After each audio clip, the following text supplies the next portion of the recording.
Just a heads up for the kiddos out there, this video will contain occasional coarse language and some sexual content, so you have been warned. Minors beware. What's up guys, it's Heim Productions here with another Tsugumomo video, and judging by the title, today's topic is what is Tsugumomo and why should you give a damn about it, and by extent, read it. But real quick before I dive into a quick synopsis of the story of Tsugumomo, you may be wondering, just what exactly is a Tsugumomo? Well, a Tsugumomo is an object that, having been passed down for generations, develops a will and consciousness of its own through slowly being fed its owner's spiritual power. And eventually, mind you, the process taking multiple generations of families, the object becomes a Tsugumomo.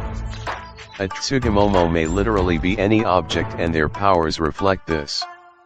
A Tsugumomo is a type of Tsukumogami, which, as stated earlier, is an object with which the owner's spiritual powers have been embedded.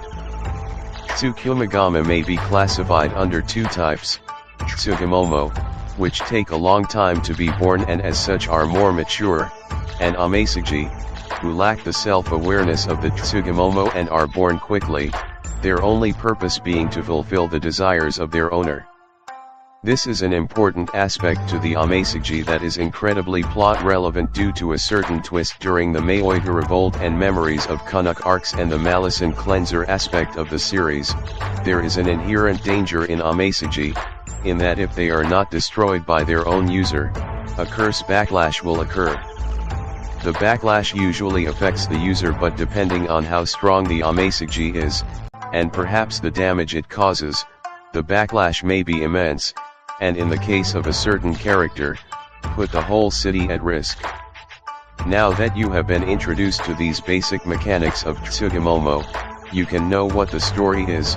Well, the story of Tsugumomo is as follows. Kazuya Kagami is a middle schooler who inherited an obi from his late mother, and one day, when a Malison curse afflicts one of his classmates, his obi comes to life and protects him. His obi, named Kiriha, explains the situation to Kazuya, and they go around cleansing Kamioka, his hometown. Soon thereafter, Kazuya and Kiriha are recruited by the local god of the land, Kukuri, to be an official Malison cleanser, a Malison cleanser basically being functionally the same as a Soul Reaper in Bleach. As the story progresses, we learn more about Kazuya and Kiriha, including his mother, and in the 7th arc in the series, the Maoiga Revolt arc, a personal favorite of mine, linked to the video explaining why it's good, beware spoilers, is in the description, encapsulates the biggest theme of Tsugumomo, which brings me to my next point.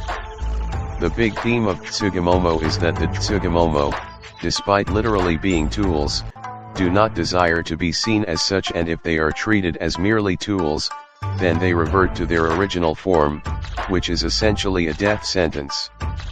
On the side of Amesugi, and this may be a stretch, you are responsible for your own actions, and there is no rightful shortcuts in life. As Amesugi are born quickly from a strong desire, and the harm that they can carry, such as when one character received a perfume Amesugi when it backfired and had to be destroyed, the user stunk so bad no one would be around him for a week. It should be noted that said character is a massive pervert who has no luck with women yet is constantly flirting with them.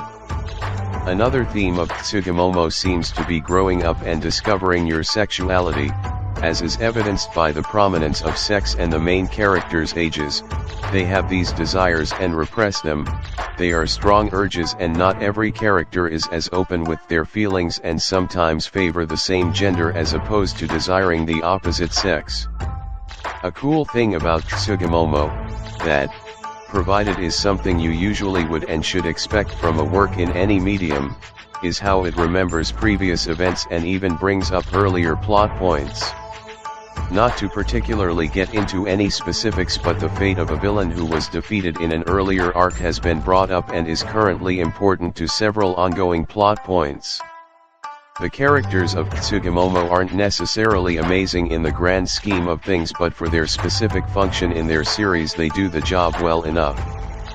Nothing too specific to say here other than I think the characters are fun, neat, and interesting enough on their own. The artwork in Tsugumomo, as I'm about to show you, is quite gorgeous, and is at times quite picturesque. Even at the start of the series the artwork was good, heavily detailed but still stylized and having a nostalgic, 2000s poppy kind of aesthetic to it, and as the series went on, while it would still obviously be the Tsugumomo that I know and love, the art would gradually shift into a rougher, more dark, detailed, and realistic style. A good example is the iconic scene of Kunuk fighting a particularly dead Amesuji, as it shows how the shading got more intense. The biggest barriers to entry to Tsugumomo that I would say would affect most people would be the intense sexual nature of the series and how it starts out a bit slow and generic. Roughly the first 4 or 5 arcs would be the slow and generic start, but luckily these arcs are not particularly long and don't overstay their welcome.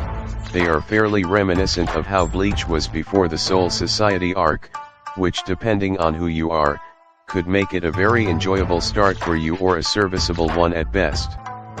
Now, as for the sexual aspect, well the author— wait.